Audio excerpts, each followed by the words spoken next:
Nuestra invitada de hoy en los micrófonos de la SER es Eva Cruz, compañera de Ondas en esta misma casa. 20 años de sol es su primera novela publicada con la editorial ADN. Eva, bienvenida al programa de Rosa Pasapágina. Muchas gracias por invitarme, Rosa. Pues un gustazo. Eva es escritora debutante con una novela de contradicciones, de recuerdos, de juventud ya vivida, de amistades, de amores y del paso del tiempo. Del tiempo ya pasado. Sí. Cuéntame. Bueno, era una novela que quería analizar la juventud desde una cierta madurez. Tampoco es que sea muy mayores mis personajes, pero ya no tienen 20 años. Y entonces los valores que tenían con 20 años no son los mismos que con 40 y tantos, buscan otras cosas y sus afectos van variando. Y eso para mucha gente, para mí, seguro que para los oyentes, eso es un desgarro, ¿no? No querer de la misma manera, yo qué sé, por ejemplo, sobre todo a tus amigos cuando tienes 20 años que cuando tienes 40 y tienes hijos y ocupas tu tiempo de otra manera y tus ambiciones cambian. Entonces yo quería ver qué le pasa a esas lealtades que tienes con 20 años cuando ya tienes 40 o 40 y tantos, ¿no?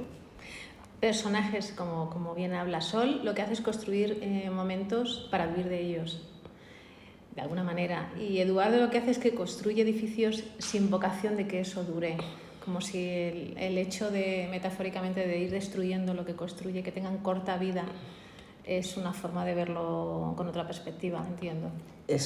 Claro, Sol vive de sus afectos, es una persona muy afectuosa y es una persona también muy dependiente emocionalmente de los demás.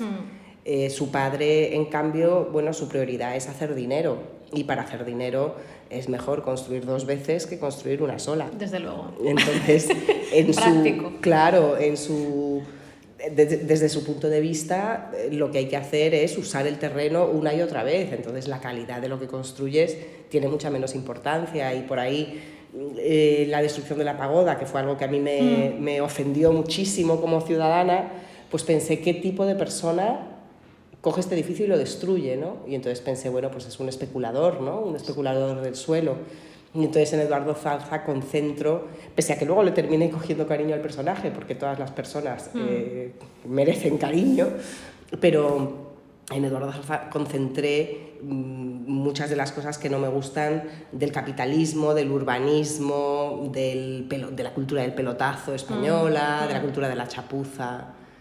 En esa pagoda que has hablado de ella, pensaba abordarla después, porque la portada me parece chulísima y además creo que define un poco lo que tú querías contar. Pero es verdad que esa pagoda que se destruyó, quiero recordar, en 1999, sí. Fue un cúmulo de cosas que en realidad no se sabe muy bien por qué, pero era un símbolo, pero yo creo que fue un símbolo visto a posteriori. Sí. Como pasa con las cosas, cuando ya no están, es cuando dices, ostras, esto... Cuando las echas de menos. Ha pasado, yo creo, mucho, no soy una experta, pero yo creo que ha pasado mucho con la arquitectura brutalista en general, con esos edificios de hormigón que eran, ahora lo vemos, muy creativos, pero que en su momento no se entendieron. Y la gente decía, una cosa de hormigón gris, qué feo, y se decía mucho, ¿no? Qué feo. Y ahora que la sensibilidad ha cambiado y que vemos realmente lo que ha hecho la uniformidad de los edificios de pisos en los que vivimos y estos barrios nuevos sin personalidad ninguna y tal, entonces echamos de menos la audacia de esos edificios brutalistas, y yo creo que la pagoda es el ejemplo máximo, porque además del hormigón, la pagoda era una cosa que combinaba la levedad de la estructura, ¿no? con ese hormigón duro, ¿no? Y era un edificio construido por un visionario y era además, se te quedaba enganchada la mirada cuando pasabas por esa autopista. Ese edificio era diferente a todos y para mí, de pequeña, a mí me parecía una cosa como medio mágica, ¿no?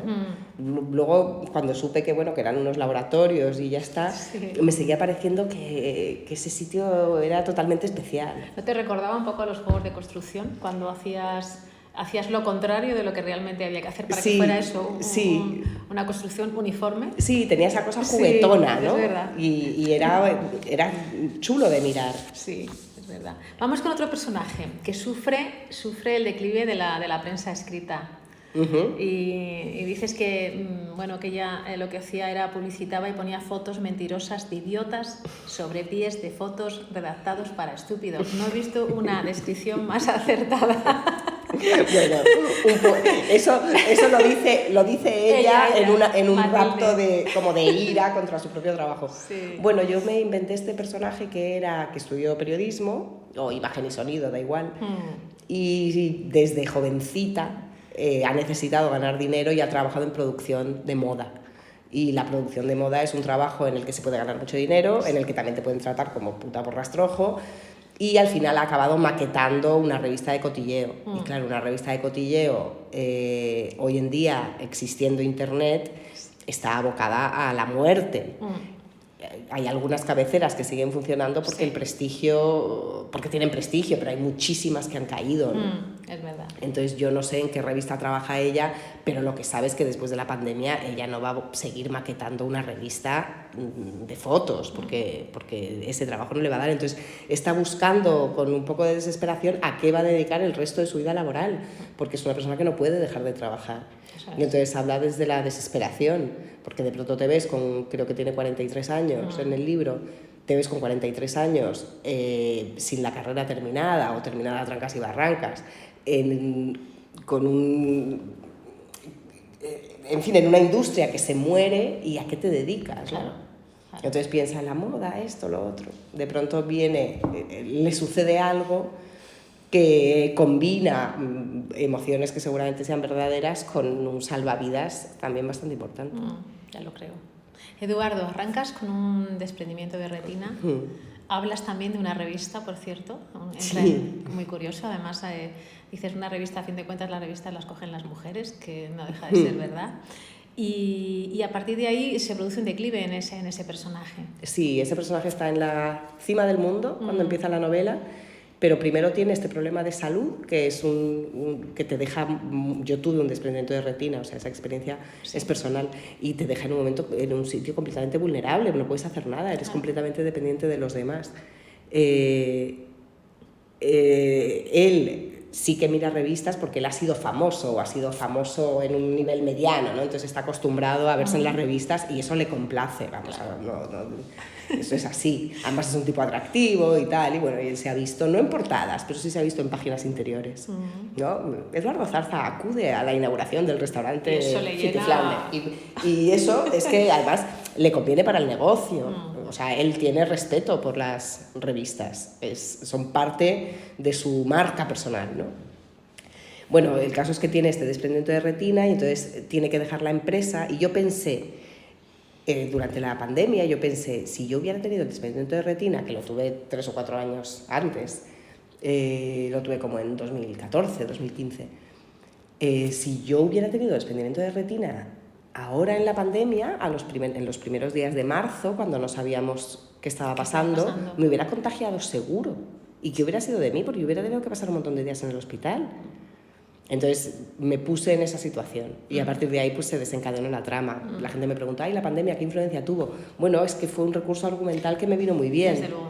Y luego aparte, a estos personajes les cambia la vida. Yo creo que ahora ya no queremos pensar en ello, pero a mucha gente sí le cambió la vida y cambiaron sus circunstancias mucho. A estos personajes desde luego les cambia. ¿No te parece que en esa época de confinamiento, aunque la historia va del 2020 desde 2000 al 2020, en los últimos años de confinamiento, porque ahora vamos a hablar del tema en realidad, eliminar recuerdos que no quieres, pero no te da la impresión o no piensas que en esos últimos años que estábamos encerrados, primero descubrimos el recuerdo de lo que podía ser, por ejemplo, ¿qué te voy a decir?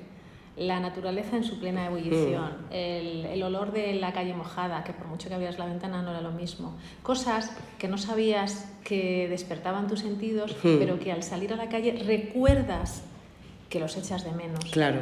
Entonces, ¿no te parece que hemos tirado de recuerdos? Sí, seguramente establecimos una relación diferente con la memoria en esos años. Yo creo que a mucha gente fue una especie de acelerador de la madurez para mucha gente, ¿no? Por ejemplo, muchísima gente dejó de salir y no ha vuelto a salir como salía antes, por ejemplo. Muchísima gente descubrió el placer de la rutina, el placer de la casa, placeres que estaban ocultos y que solo algunos sabios eremitas conocían, ¿no? Yo creo que todos de pronto participamos de un tipo de placer como más suave y más doméstico que no sabíamos que lo íbamos a disfrutar. Desde luego. Eso yo creo que ha sido una experiencia colectiva que no sé qué pozo dejará. Creo que dejará pozos en la vida personal, pero no sé hasta qué punto culturalmente vamos a incorporarlo, ¿no? Pero sí que fue un periodo de tiempo especial y fue para mucha gente un periodo como de reexaminar tu vida. Y yo creo que a estos personajes les pasa un poco. También hubo algunos entretenimientos en la pandemia. Para mí, por ejemplo, y a Sol le pasa, las elecciones americanas. A mí me tuvieron totalmente absorbida. Es verdad. Totalmente absorbida. Y entonces eso se lo atribuyo a Sol, ¿no? Sí. Que bueno, que estás ahí entretenida, que si las elecciones americanas, que si no sé qué, y te olvidas un poco de lo que te está pasando, ¿no?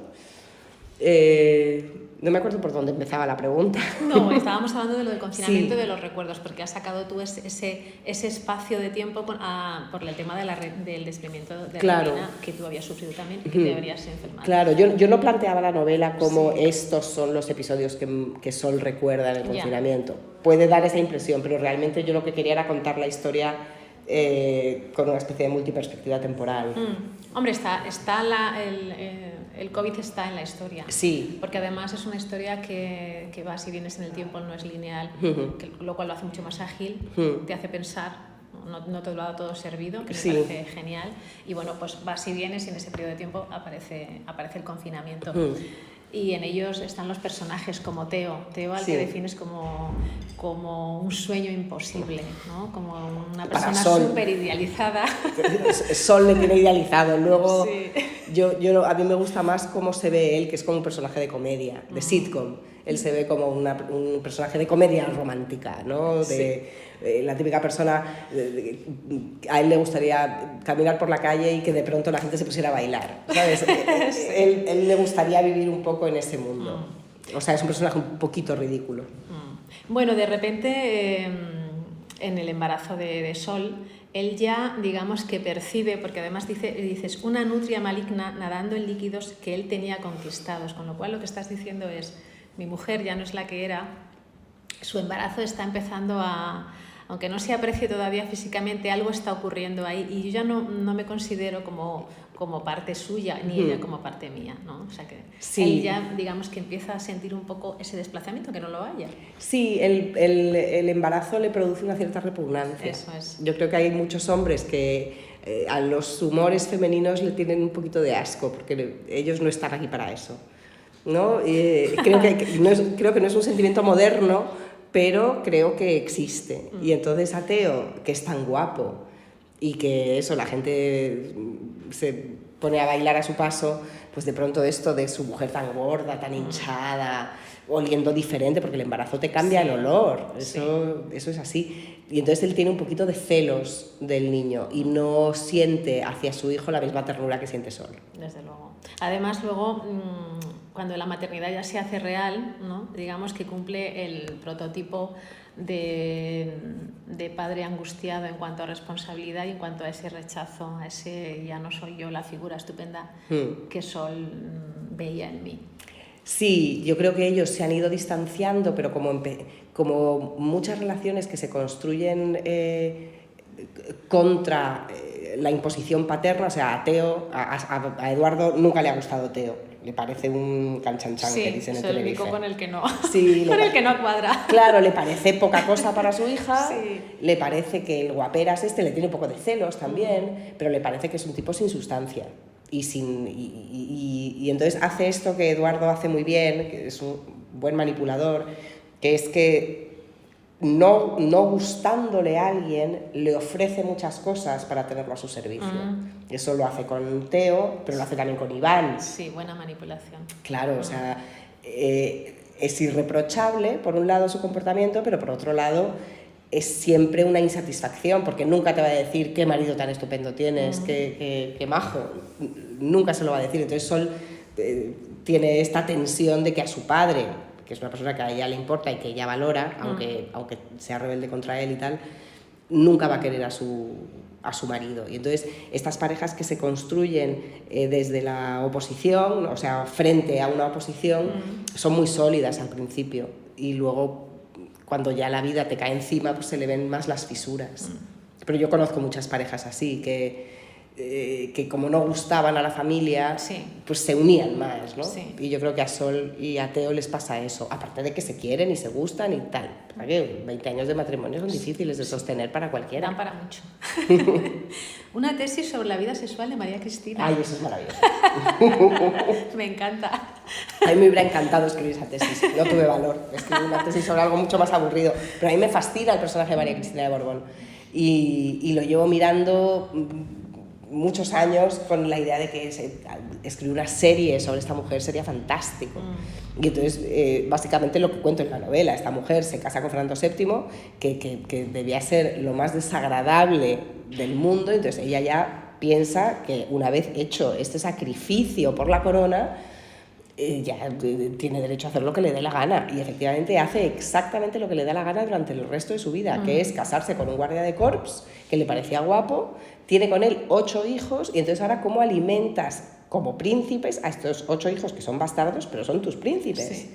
Y entonces fue corrupta de todas las maneras posibles, fue una pionera de la corrupción, metió la mano en todas las salvajadas de la época, las inmoral, vamos, imagínate, en la trata de esclavos, en los ingenios azucareros en Cuba, en la bolsa que empezaba entonces, tenía negocios con todo el mundo. Era una chunga tremenda. Un personaje fascinante, que hizo exactamente lo que le dio la gana y además atendiendo exclusivamente a su deseo.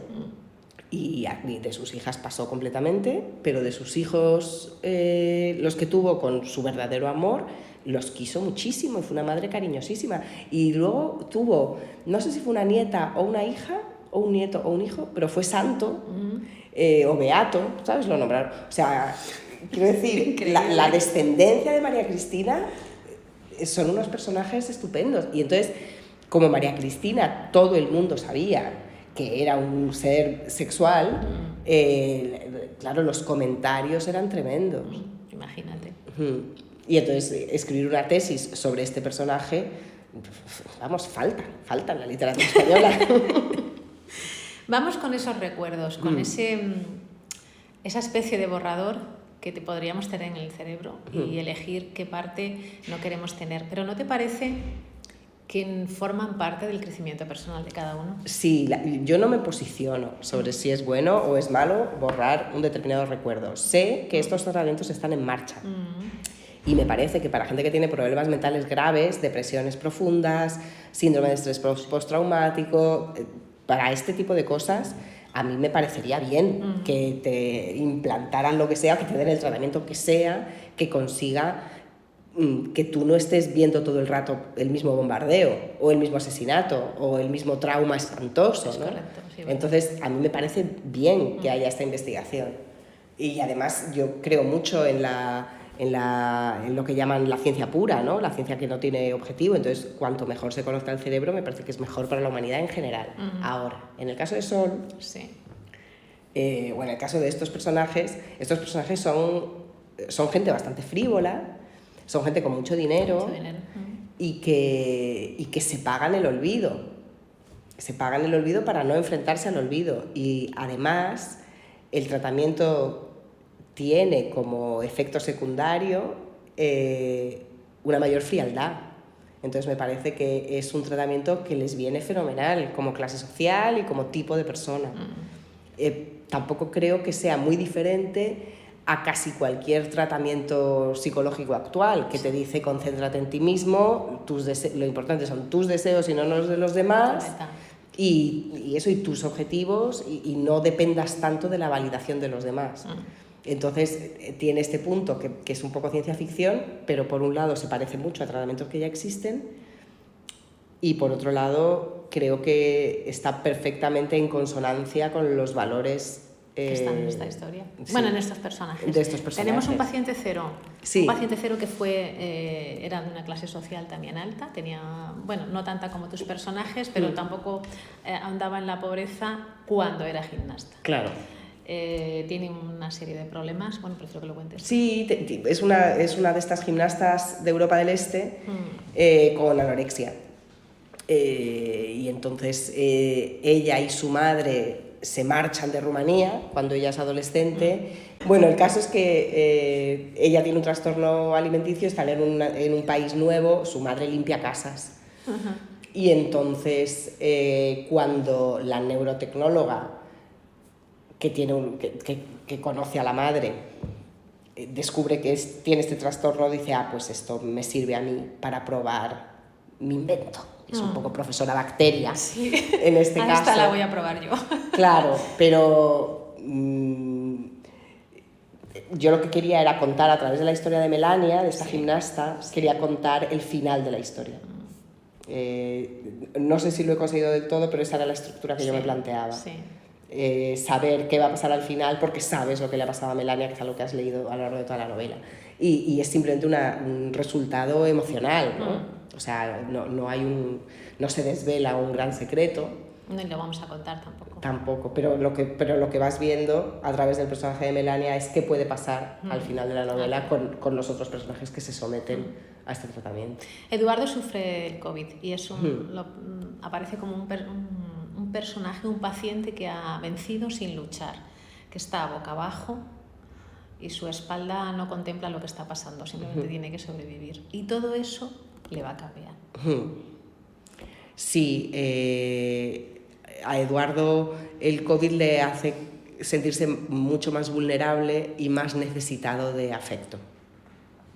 Y además sabe que se va a morir, o sea, adquiere conciencia de la muerte y esto le lleva a reevaluar ligeramente a qué está dedicando su vida. Sabe que ya tiene suficiente dinero, que no es necesario que haga más y fantasea con un tipo de vida más afectuosa, más en contacto con su gente, echa de menos, pues eso, un poco más de amor en su vida. Hablas en tu libro cuando eres joven y pasan 20 años. ¿Cómo estás? ¿No te parece que eso es un proceso de madurez, buena, mala, regular, madurar mal? Se habla mucho, pero no sé si tenemos claro qué es la madurez.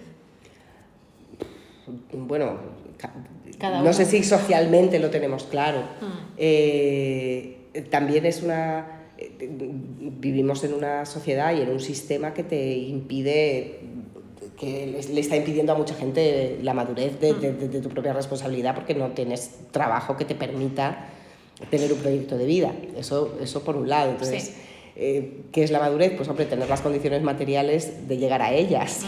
Si no las tienes, tampoco puedes. En el caso de estos personajes, yo lo que he querido es retratar ese momento en el que empiezas a dejar de echar de menos las cosas que hacías con 20 años. O sea, de pronto estos personajes que se han pasado la vida saliendo de copas, que es básicamente lo que hizo mi generación cuando era joven, y llega un día que no te apetece. Y piensas, ¿qué tontería es esta? Me estoy haciendo mayor. Me estoy haciendo mayor porque realmente esto no me interesa, no le veo la gracia.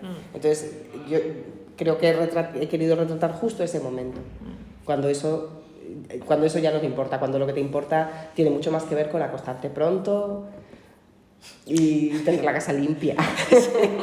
Son otras prioridades muy cuestionables. Sí, ¿no? Y que desde luego cuando tienes 20 años no lo entiendes. No. Para nada. No lo entiendes, que te interese menos la vida social y más tu vida personal. Hay un valor muy importante, porque además es una historia de amigas, pero además está en la introducción, en la propia frase que has puesto. Y esa amiga del alma, ¿no? Esa amiga del alma que todos hemos tenido de alguna manera, que lo bonito es seguir manteniéndola, pero que no siempre ocurre. Claro. Y en esa posición de esos 20 años que han pasado por esa amiga tuya, no sé si tú, no digo tú como Eva, sino tú como persona, te das cuenta que también han pasado para ti esos 20 años. O sea, no puedes estar en una posición diferente, tienes que meterte también en ella. Sí, yo creo que cuando dos personas son muy amigas, en todas las amistades siempre hay una punta de tensión y a veces esas puntas pues abren brecha, ¿no? Y luego para ser amiga de alguien tienes que estar en la misma frecuencia de onda. Y eso no es siempre fácil, no es siempre fácil. Y la gente evoluciona de maneras diferentes. Entonces, el caso es que el objetivo de casi cualquiera es tener una amiga del alma que te dure para siempre. Pero igual que con las parejas, esto no siempre se consigue. ¿Y es un fracaso? Bueno, depende de a lo que llames éxito. Sí, es verdad, depende de cómo quieras cuestionarlo. Claro, entonces, a mí me parece que una amistad que dura 20 años es un bien en sí mismo. Sí, por supuesto. ¿Es mejor si dura 40? Pues depende. Depende de lo que las dos personas que están en esa amistad extraigan de ella, ¿no? Lo que no me parece es que haya que ser amiga de alguien simplemente porque siempre habéis sido amigas. Esa no es la razón. No, eso no son los valores, entiendo yo. Claro. Entonces, esta gente que se mantiene fiel a un amigo que es muy mala persona o que te hace sufrir o que es tóxico para ti, chico, rompe.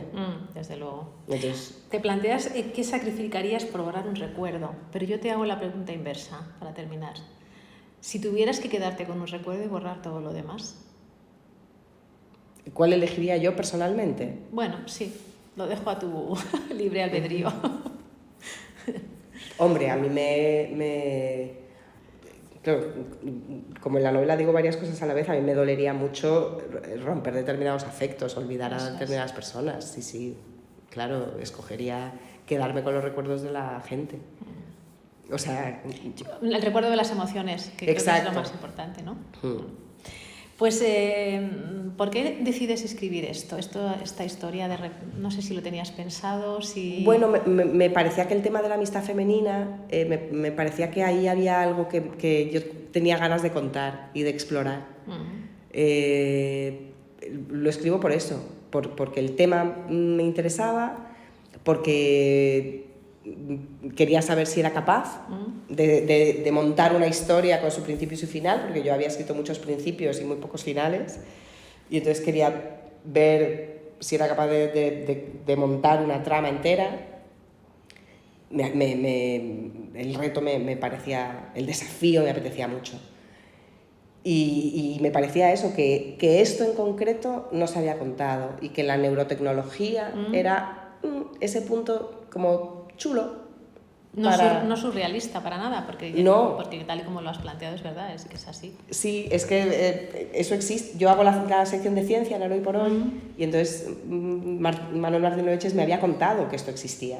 Y yo le conté a mi prima, con la que de vez en cuando escribimos proyectos de series y tal, y le decía, con esto se puede contar una trama que no veas. Y entonces me puse a ello. Pues yo creo que has hecho una historia con personajes irónicos, hay bastante sarcasmo, hay emociones, pero sobre todo yo creo que son personajes que, tal y como lo planteas, creo que al principio sientes cierto rechazo, ¿no? Aunque a lo mejor porque te estás viendo en ellos, o al menos una parte, y no quieres, ¿no? Dices, esto no me está gustando, pero en el fondo eres un poco igual. Pero al final consigues que les cojas cariño, no sé, que sientas cierta empatía por ellos. No me quiero olvidar de Joaquín, y me vas a permitir que lea una parte en cómo ve él, cómo podría él ver a su tía, porque la llama tía, ¿no? A su tía Mati, la amiga de Sol, y dice que si estuviera embarazada crearía recuerdos, porque yo entiendo que el niño está creando recuerdos ya, no sé de adulto qué parte borraría, pero él ya está creando recuerdos. Entonces dice que su tía Mati, si fuera madre, sería como un chimpancé con la mirada torva y una cría apretada contra su pecho peludo, con un pezón negro como una antena de su walkie. Bueno, pues nada, un placer, Eva. Me ha gustado mucho leer esta historia, la verdad. Es extraña, quiero decir, en cuanto a saltos de tiempo, esta neurociencia, neurotecnología que aparece en el texto y bueno, y cómo sufren los personajes, cómo cambian. Y la pagoda es una pasada. Así que un placer. Nada, muchas gracias. Me alegro que te haya gustado. Gracias a ti.